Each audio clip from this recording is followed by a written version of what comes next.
Φτιάχνουμε εδώ βουνά. Με σύννεφα. Και εδώ είναι παραλία.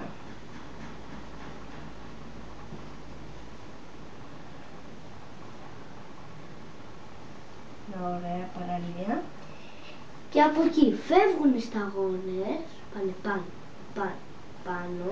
πάει πάνω η βροχή.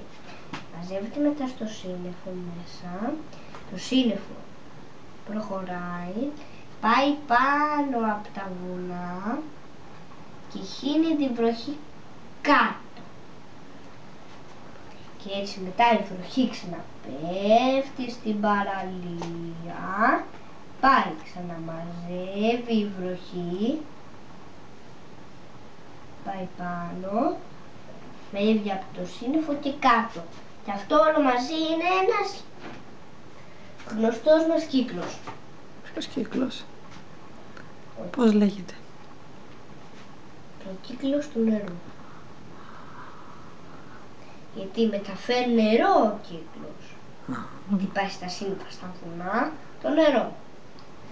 Αν ήταν με σύννεφα το λέγαμε κύκλος με σύννεφα. Αν ήταν με βουνά θα λέγαμε ο κύκλος με τα βουνά. Αλλά επειδή είναι με νερό το λέμε ο κύκλος με το νερό.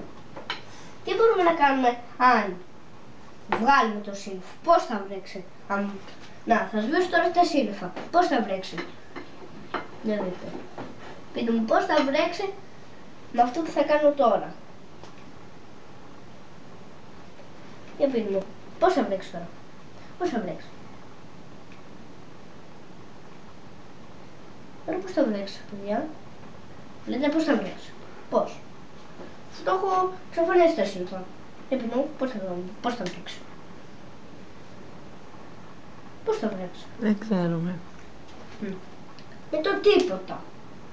Χωρίς σύννεφα, τα σύννεφα μεταφέρουν όλο το νερό μας.